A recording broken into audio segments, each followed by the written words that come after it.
ആരാ ഈ വിനയചന്ദ്രൻ? ഇലഞ്ഞിക്കൽ ഹൗസ്. ഞാനാണ് സർ. നിങ്ങളുടെ പേരിൽ വധശ്രമത്തിനൊരു കേസുണ്ട്. വധശ്രമത്തിനോ? മനസ്സിലായില്ല സാർ, എന്തായി പറയുന്നേ? വന്ന് ജീപ്പിൽ കയറ്. സ്റ്റേഷനിലെത്തിയിട്ട് മനസ്സിലാക്കി തരാൻ കാര്യങ്ങൾ. സോറി സാർ, ഞാൻ ആരെ വധിക്കാൻ ശ്രമിച്ചെന്ന് സാറ് പറയുന്നേ? കേസ് തന്നിരിക്കുന്നത് ആരാ? അഡ്വക്കേറ്റ് പോത്തൻ സക്കറിയുടെ മകൻ അലക്സിയെ തനിക്കറിയാമോ? ആ, അറിയാം. എങ്ങനാ പരിചയം? ഞങ്ങൾ സുഹൃത്തുക്കളായിരുന്നു. ആയിരുന്നു. അതായത് ഇപ്പോ അല്ല എന്നർത്ഥം. ആട്ടെ, എപ്പോഴാ അലക്സിയുമായുള്ള സൗഹൃദം വേണ്ടെന്ന് വെച്ചത്? ഞാനല്ല സർ, അയാൾ തന്നെ വേണ്ടാന്ന് വെച്ചത്. അങ്ങനെയൊന്നും അല്ലല്ലോ അലക്സിയുടെ പരാതിയിലുള്ളത്. അലക്സി ഇന്നലെ രാത്രി മദ്യപിച്ചിവിടെ. നിങ്ങളാരാ? അമ്മയാണ്. മകനോടാണ് ചോദ്യം. അമ്മ മറുപടി ഒന്നും പറയണ്ട. വിനയൻ അലക്സിക്ക് ഒരു വൻ തുക കൊടുക്കാനുണ്ടല്ലേ? താനെന്താ ഉത്തരം പറയാത്തത്? കൊടുക്കാനുണ്ട്. അത് തിരിച്ചു ചോദിക്കാൻ അലക്സി ഇന്നലെ രാത്രി ഇവിടെ വന്നിരുന്നു. അവനിവിടെ വരുമ്പോ നല്ലപോലെ മദ്യപിച്ചിരുന്നു സാർ. ചോദിക്കുമ്പോ പറഞ്ഞാ മതി. കാശ് തിരിച്ചാവശ്യപ്പെടാൻ തുടങ്ങിയപ്പോ മുതൽ അലക്സിയുമായുള്ള ഫ്രണ്ട്ഷിപ്പ് വിനയൻ വേണ്ടെന്ന് വെച്ചു. സോറി സർ, അങ്ങനെയല്ല. എങ്ങനെയല്ലെന്ന്? വീണ്ടും വീണ്ടും ചോദിച്ചെങ്കിലും കാശ് കിട്ടാതെ വന്നപ്പോ അത് ചോദിക്കാൻ ഇന്നലെ രാത്രി ഇവിടെ വന്ന അലക്സിയെ വിനയചന്ദ്രൻ വധിക്കാൻ ശ്രമിച്ചു. എന്താ ശരിയല്ലേ? സർ, എങ്ങനെയോ തന്റെ കയ്യിൽ നിന്ന് ജീവനും കൊണ്ട് രക്ഷപ്പെട്ട അലക്സി ഇന്നലെ രാത്രി തന്നെ പരുക്കുകളോടെ ഹോസ്പിറ്റലിൽ അഡ്മിറ്റായി. അതാണ് കംപ്ലൈന്റ്. ഇതൊക്കെ നുണയാണ് സർ. എന്താ ഇവിടെ പോലീസൊക്കെ? അവനോട് വന്നു എന്നുള്ളത് ശരിയാ, പക്ഷെ ഞാൻ അവനെ തൊട്ടിട്ടില്ല. കള്ളം പറഞ്ഞാൽ ഇവിടെ വെച്ച് തന്നെ എനിക്ക് നിന്നെ തൊട്ട് തലോടേണ്ടി വരും. വന്ന് വണ്ടി കയറ. ഒരുത്തനെ അടിച്ച് പരുവത്തിലാക്കി നിന്നെയൊക്കെ. സർ, അടിച്ചില്ല സാറേ, അടിക്കാൻ ആലോചിച്ചതേയുള്ളൂ. നീലകണ്ഠൻ സാർ.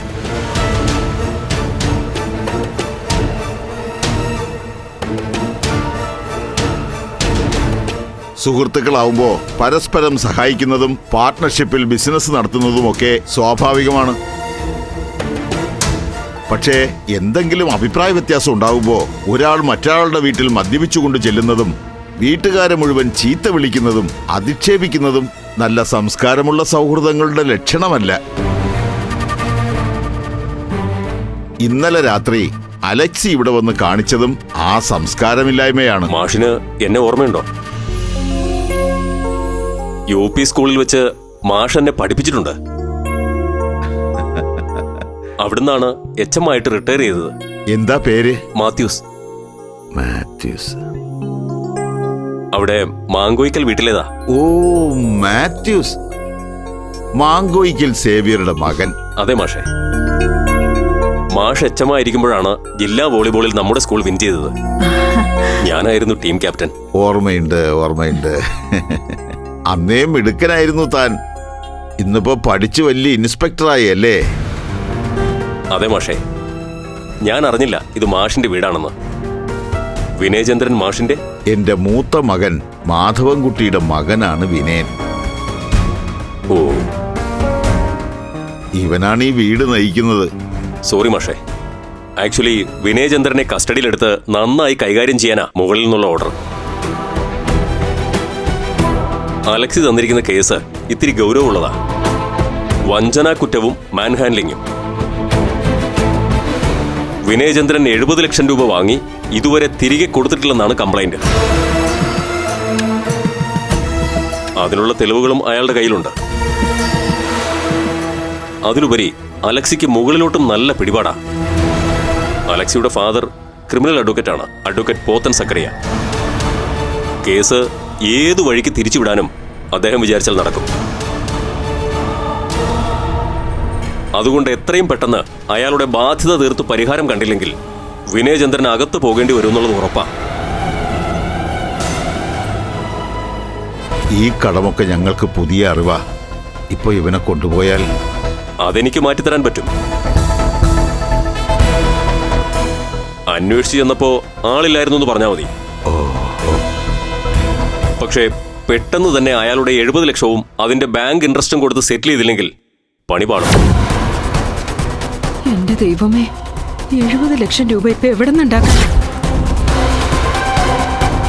ഇവനോടുള്ള വൈരാഗ്യം തീർക്കാൻ അവൻ ചെയ്ത പണിയാ ഇത്. ഇത്രയും വലിയ സംഖ്യ ഇവൻ ഉടൻ ഉണ്ടാക്കാൻ കഴിയില്ല എന്ന് അറിഞ്ഞുകൊണ്ട് അവൻ ചെയ്ത വേലത്തരം. എന്തു വേലത്തരമായാലും അലക്സി നല്ല ഹോംവർക്ക് ചെയ്തിട്ടാ ഇറങ്ങിയതെന്ന് വേണം കരുതാൻ. അല്ലെങ്കിൽ ഇന്നലെ രാത്രി തന്നെ ഹോസ്പിറ്റലിൽ പോയി ഒരു രേഖ ഉണ്ടാക്കില്ലായിരുന്നു. അതുകൊണ്ട് ഉടൻ എങ്ങനെയെങ്കിലും ആ കാശ് സംഘടിപ്പിച്ച് തിരിച്ചു കൊടുക്കണം. അല്ലെങ്കിൽ ചിലപ്പോ എനിക്ക് കൈവിലങ്ങുമായി വീണ്ടും വരേണ്ടി വരും. അതിന് ഒരിടവരുത്തരുത്. ശരി.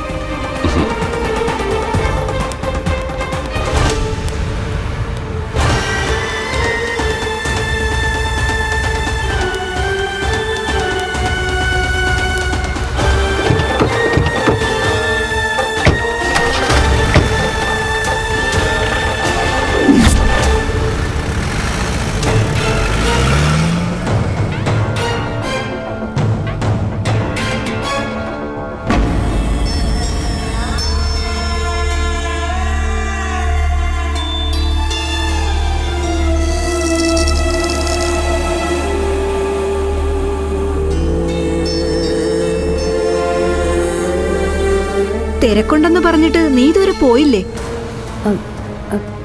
കുറച്ചു മുമ്പ് കൊണ്ടുവന്ന ആ കേസ് ഒരുപാട് രക്തം പോകുന്നുണ്ടായിരുന്നല്ലോ. അതൊരു സൂയിസൈഡ് അറ്റംപ്റ്റാ, ഒരു മണ്ടിപ്പെണ്ണ്. എന്നിട്ട് എങ്ങനെയുണ്ടിപ്പോ? എന്താ, നിനക്ക് പരിചയമുള്ള കൊച്ചാണോ? ഇല്ല, കണ്ടപ്പോ എനിക്കെന്തൊരു വല്ലായ്മ. ചെറിയ പ്രായമാണെന്ന് തോന്നുന്നല്ലേ? അതെ, ഇവിടെ എത്തിക്കാൻ ഒരല്പം കൂടെ വൈകിയിരുന്നെങ്കിൽ ടെൻഷൻ ആകുമായിരുന്നു. ചോര ഒരുപാട് പോയി. ഏതോ ടെക്സ്റ്റൈൽസിൽ ജോലി ചെയ്യുന്നതാ. മാരീഡ് അല്ല എന്നാണ് അറിഞ്ഞത്. ഇങ്ങനെ കാണിക്കാനുള്ള പ്രൊവോക്കേഷൻ ലവ് ഫെയിലിയറാ. കുട്ടി എല്ലാം പറഞ്ഞല്ലേ? മൂടിയും പൊതിഞ്ഞും ചില സൂചനകൾ. പ്രണയത്തിന്റെ സമ്മാനം അവളുടെ വയറ്റിൽ കിടപ്പുണ്ട്. പ്രഗ്നന്റ് ആണ് ആ പാവം. ആരിൽ നിന്നോ ഒന്നാന്തരം തേപ്പ് കിട്ടിയിട്ടുണ്ട്. ഏതോ ഫ്രോഡ് കേസ് പ്രണയം നടിച്ച് വിശ്വസിപ്പിച്ച് കാര്യം സാധിച്ചപ്പോ നൈസായിട്ട് ഒഴിവാക്കിയിട്ടുണ്ടാകുമെന്നേ. ഈയിടെ ഇത് സർവ്വസാധാരണമാ. ഈ ടെക്സ്റ്റൈൽസിലും മോളിലും ഒക്കെ ജോലിക്ക് വേണ്ടി റിമോട്ട് ഏരിയകളിൽ നിന്ന് വരുന്ന പെൺകുട്ടികളെ വളച്ചൊതുക്കി മുതലാക്കാൻ നോക്കുന്ന കുറെ എണ്ണമുണ്ട്. കണ്ണി ചോരയില്ലാത്ത റാസ്കൾസ്. പാവം പിടിച്ച ഈ പെമ്പിള്ളേരെ നശിപ്പിക്കുന്ന അവന്മാരെയൊക്കെ നടു റോട്ടിലിട്ട് പച്ചയ്ക്ക് കത്തിക്കണം. അതാണ് എന്റെ അഭിപ്രായം.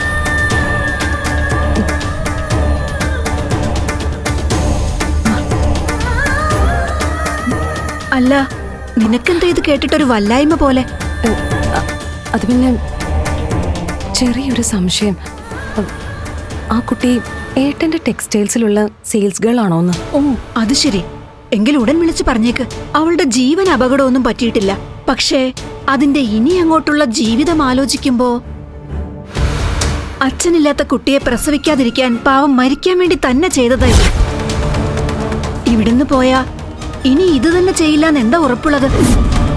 ആള് ഫുൾ ഡൗൺ ആണ്. ഇത്തിരി സീരിയസാ.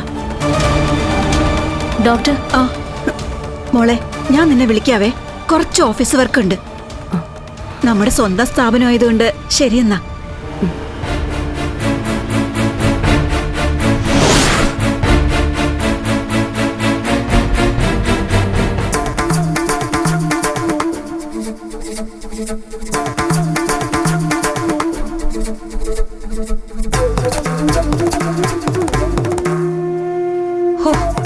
എന്നാലും എന്റെ അമ്മേ, 70 ലക്ഷം രൂപയെന്നൊക്കെ കേട്ടപ്പോ സത്യം പറഞ്ഞ എന്റെ ദേഹത്തൊരു വിറയലാ വന്നേ. ഏട്ടൻ അലക്സിയോട് ഇത്രയും കാശ് വാങ്ങിയത് നമ്മൾ ഒരാൾ പോലും അറിഞ്ഞില്ലല്ലോ. ഇതിപ്പോ എവിടുന്നുണ്ടാക്കി മടക്കി കൊടുക്കാനാ? ആ കാശ് അലക്സിക്ക് മാത്രമുള്ളതാ. ആ ഇർഷാദിന് ഇനി എത്ര കൊടുക്കാനുണ്ടാവുന്ന ദൈവത്തിനെ അറിയൂ. ഇത്രയും ബാധ്യത ഉണ്ടാക്കി വെച്ചാണ് ടെക്സ്റ്റൈൽസ് നടത്തുന്നതെന്ന് ആരെങ്കിലും അറിഞ്ഞോ? ആരോടെങ്കിലും പറഞ്ഞോ ഏട്ടൻ? ഇല്ലല്ലോ. ഇതിനെയാ ദുരഭിമാനം എന്ന് പറയുന്നത്. നീ വെറുതെ ഇല്ലാത്ത നിറമൊന്നും കൊടുക്കണ്ട. നമുക്കൊന്നും ഒന്നിനും കഴിവില്ലാത്ത കൊണ്ടാ അവൻ ഇതുവരെ ആരെ ഒന്നും അറിയിക്കാത്തത്. എന്തായാലും ഇന്ന് വരെ ഈ വീട്ടിൽ ഒന്നിനും ഒരു ബുദ്ധിമുട്ടുണ്ടായിട്ടില്ലല്ലോ. അതാ അവന്റെ പക്വത. മാത്രമല്ല ഈ ഭാരത്തിനിടയിലും ആരെ ഒന്നും അറിയിക്കാതെ വിസ്മയം വീണും പഠിപ്പിക്കുന്നില്ലേ, അതാണ് അവന്റെ മഹത്വം. അതിനത്ര മഹത്വം ഒന്നും പറയണ്ട. കടവും കാവലും വാങ്ങിച്ച് ഏട്ടൻ ഈ പഠിപ്പിക്കല് തുടങ്ങിയത് ഇന്നലെയല്ലേ? പിന്നെന്താന്ന് വെച്ചാ അവനവന്റെ കഴിവ് പോലെ വേണം വീട്ടിലുള്ളവരെ പഠിപ്പിക്കാൻ. സഹോദരിമാരെ ഡോക്ടറോ എഞ്ചിനീയറോ ആക്കണമെന്ന് വാശി പിടിച്ചാ ഇതിലും വലിയ ബാധ്യത വരുന്ന ഉറപ്പല്ലേ? എന്നെ പഠിപ്പിക്കാനും ഒരുത്തന്റെ കൂടെ പറഞ്ഞു വിടാനും ആരും ചിന്തിക്കാത്തതുകൊണ്ട് അതിന്റെ പേരില് ഒരു കാശും ആരും ചെലവാക്കിയിട്ടില്ല എന്നർത്ഥം. ഏതായാലും ഒന്നുറപ്പാ, ഇത്രയധികം ബാധ്യതയുള്ള സ്ഥിതിക്ക് ഈ ജന്മത്തിൽ എന്റെ കാര്യത്തിൽ ഒരു തീരുമാനം ഉണ്ടാവില്ല എന്ന് മാത്രം. അമ്മ ധൈര്യമായിട്ടിരുന്നോ. അച്ഛൻ ഒറ്റയ്ക്ക് വിട്ടുപോയ അമ്മയ്ക്ക് കൂട്ടിനെന്നും അവിവാഹിതയായ ഈ മകൾ ഉണ്ടാവും. വിമലേ, നീ വെറുതെ ചങ്കി കുത്തുന്ന വർത്താനൊന്നും പറയല്ലേ. അവനെ ഇങ്ങനെ കൊച്ചാക്കാനായിട്ട് എന്നും കുന്നും കെട്ടാതെ ഇങ്ങനെ ഇവിടെ നിന്ന് പോത്തൊന്നുമില്ല. അവൻ തന്നെ മുൻകൈ എടുത്ത് നിന്റെ കല്യാണം അന്തസ്സായിട്ട് നടത്തും, എനിക്കുറപ്പാ. ഉറപ്പിക്കും. ഈ കുടുംബത്തിന്റെ പോക്ക് ഇങ്ങനെയാണെങ്കിലേ ഇനി അങ്ങോട്ട് ഒന്നും നടപടിയാവില്ലെന്നുള്ളത് തീർച്ചയല്ലേ? അല്ലെങ്കിൽ അമ്മ തന്നെ പറഞ്ഞേ, ഈ 70 ലക്ഷം രൂപ ഏട്ടൻ എവിടെ ചെന്നുണ്ടാക്കാനാ? എന്തെങ്കിലും സ്വർണ്ണം എടുത്ത് വിൽക്കാനുണ്ടോ ഇവിടെ? അല്ലെങ്കിൽ ഭൂമിയോ കാറോ അങ്ങനെ എന്തെങ്കിലും? നിർത്തിക്കോ. എരുതിയിൽ എണ്ണ ഒഴിക്കും പോലെയുള്ള നിന്റെ വർത്താനൊന്ന് നിർത്തോ. എന്റെ മോൻ അവിടെ കാരാഗ്രഹത്തിൽ കിടക്കാതിരിക്കാനായിട്ട് ഞാൻ ആലോചിച്ചിട്ട് ഒരു വഴിയും കിട്ടുന്നില്ലല്ലോ എന്റെ ഈശ്വര. വഴി നമുക്കുണ്ടാക്കാം.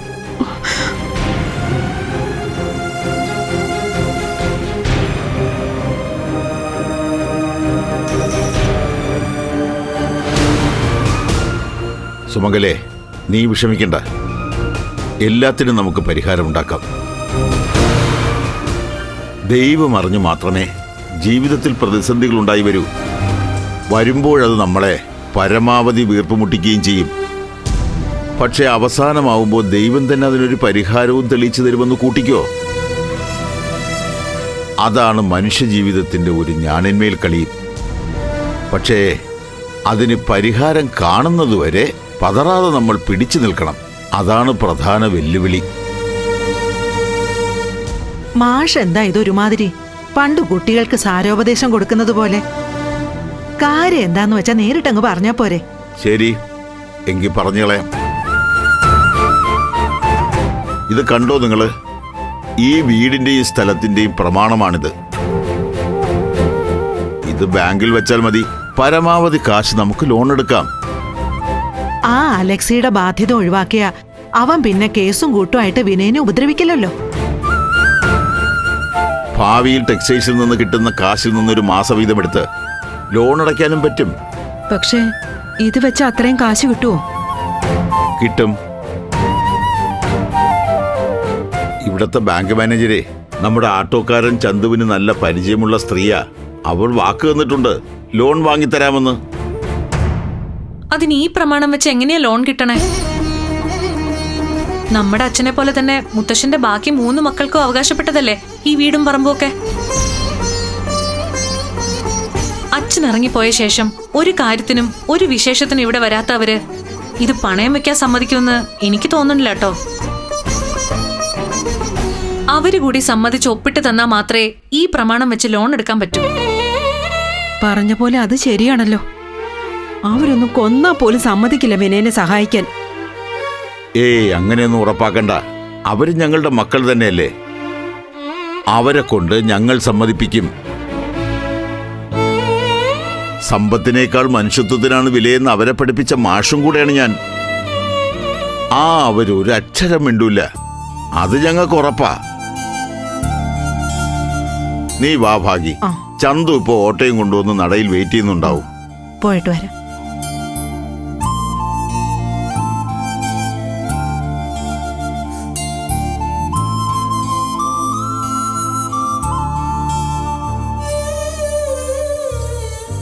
എന്റെ ദൈവമേ, കൂടെ നിന്ന് സഹായിച്ച് എന്റെ മകനെ ആപത്തുകളിൽ നിന്ന് രക്ഷിച്ച് സഹായിക്കണേ.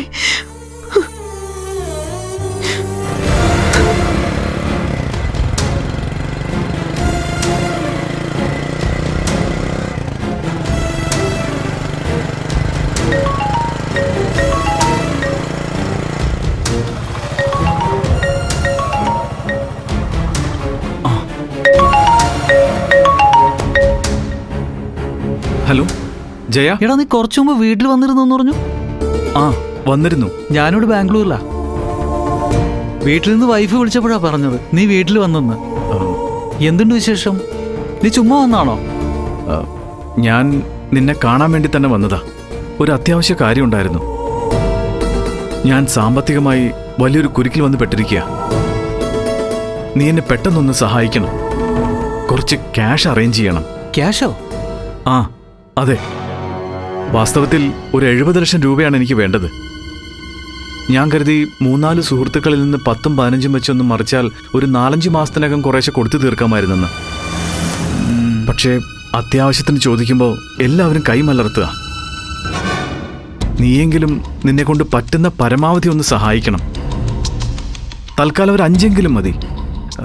എന്താ നടക്കോ? എടാ ഞാനിപ്പോ വലിയൊരു സംഖ്യ പുതിയൊരു പ്രോജക്റ്റിന് വേണ്ടി ഇൻവെസ്റ്റ് ചെയ്തിരിക്കുക. അതിന്റെ ഡിസ്കഷന് വേണ്ടിയിട്ടാ ഞാൻ ബാംഗ്ലൂർ വന്നിരിക്കുന്നത്. ഒരു പ്രത്യേകതരം സാമ്പ്രാണിത്തിരിയുടെ മാനുഫാക്ചറിങ്. നമ്മുടെ ചന്ദനവും മുല്ലപ്പൂവൊക്കെ മിക്സ് ചെയ്തിട്ടുള്ള ഒരു പ്രോഡക്റ്റ്. നിന്റെ ഈ ക്രൈസിസ് കഴിഞ്ഞിട്ട് നീ കൂടെ വേണമെങ്കിൽ ജോയിൻ ചെയ്തോ. നമുക്ക് ആ സ്കൂട്ടർമാർക്ക് അഗർബത്തീസിനെ ബീറ്റ് ചെയ്ത് കളയാം. ഓക്കെ? ആ ശരി ജയ, നിന്നെ ഞാൻ വിളിക്കാം. എനിക്കേ വേറൊരു കോള് വരുന്നുണ്ട്. ശരിടാ, ഓക്കെ. അവൻ്റെ ഒരു അഗർബത്തി. അപ്പൊ അത് നടക്കില്ല. ബഷീർക്ക് ഒന്ന് വിളിച്ചു നോക്കിയാലോ?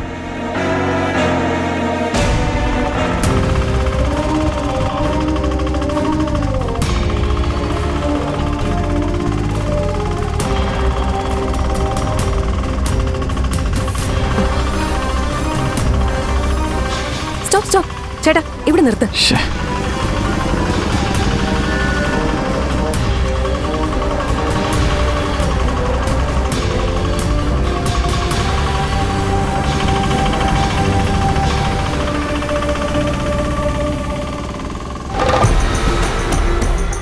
നീ എന്താ ഇവിടെ?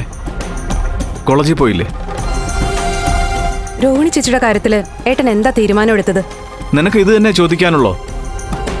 രോഹിണിയുടെ വക്കാലത്തുമായിട്ട് നടക്കാതെ നീ നിന്റെ പഠിത്തത്തിൽ ശ്രദ്ധിക്കാൻ നോക്ക്. എനിക്ക് പഠിക്കാനുള്ളത് ഞാൻ പഠിച്ചോളാം. അതിനു മുന്നേ ഏട്ടൻ ചെയ്യാനുള്ളത് ധൈര്യത്തോടെയും ചങ്കുറപ്പോടെയും ചെയ്ത് കാണിക്കണം. അതാണ് ആണത്തം. നീ എന്താടി എന്റെ ആണത്ത് അണക്കാനുള്ള ത്രാസും പടിയായിട്ട് നടക്കുകയാണോ രാവിലെ തന്നെ? ഇറങ്ങേണ്ടി വന്നു, അല്ലെങ്കിൽ ഇറക്കി ഏട്ടൻ തന്നെ. നല്ല നിലപാടും മനുഷ്യത്വമുള്ള ആളാണ് എന്റെ ഏട്ടനെന്നാ ഞാൻ എന്നും വിശ്വസിച്ചിരുന്നത്. പക്ഷേ ഏട്ടനെ പോലൊരു ഭീരുവും ചതിയനും വേറെ ഇല്ലെന്നാ ഇപ്പൊ എനിക്ക് മനസ്സിലാവുന്നേ. വിസ്മയ, ഏട്ടൻ മിണ്ടരുത്. അമ്മയ്ക്കും മുത്തശ്ശിക്കും 3 സഹോദരിമാർക്കും വേണ്ടി അഹോരാത്രം കഷ്ടപ്പെടുന്ന ഏട്ടന് ഒരു പെണ്ണിന്റെ മനസ്സറിയാൻ പറ്റുമെന്നാ ഞാൻ വിചാരിച്ചത്. ഞങ്ങൾ 5 ആളെയും പോലൊരു പെണ്ണാണ് രോഹിണി ചേച്ചി. അവരെ രക്ഷിക്കാൻ പറ്റാത്ത ഏട്ടൻ ഒരാണല്ല. ഏട്ടനോട് എനിക്കിപ്പോ പുച്ഛവും വെറുപ്പുവാ തോന്നുന്നേ. ആ തോന്നലൊക്കെ നീ നിന്റെ മനസ്സിൽ തന്നെ വെച്ചാ മതി. ഒരു കാര്യവും വ്യക്തമായിട്ട് മനസ്സിലാക്കാതെയാ നീ ഇപ്പൊ സംസാരിക്കുന്നത്. രോഹിണിയെ കല്യാണം കഴിക്കലല്ല ഇപ്പൊ എന്റെ മുന്നിലെ പ്രധാന പ്രശ്നം. അത് പിന്നെയും ആവാൻ പറ്റും. അവളെ ഞാൻ ഒരിക്കലും വേണ്ടാന്ന് വെക്കില്ല. ഒരു ദിവസം ഞാൻ തന്നെ കൂട്ടിക്കൊണ്ട് വരികയും ചെയ്യും നമ്മുടെ വീട്ടിലേക്ക്. എപ്പോ? ചേച്ചിയുടെ വയറ്റിൽ വളരുന്ന ഏട്ടന്റെ കുഞ്ഞിനെ പ്രസവിച്ചിട്ടോ?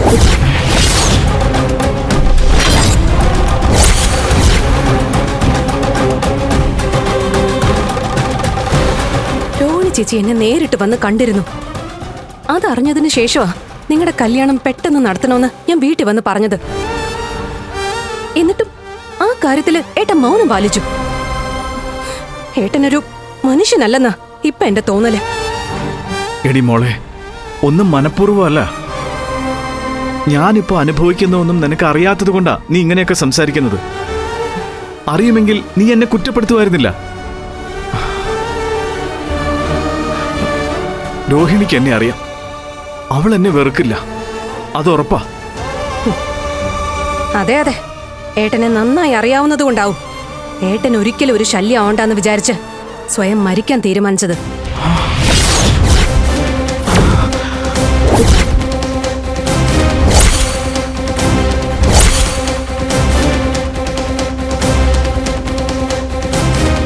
വയറ്റിൽ വളരുന്ന ഏട്ടന്റെ കുഞ്ഞിനെയും കൊണ്ട് രോഹിണി ചേച്ചി ആത്മഹത്യക്ക് ശ്രമിച്ചു ഇന്നലെ രാത്രി.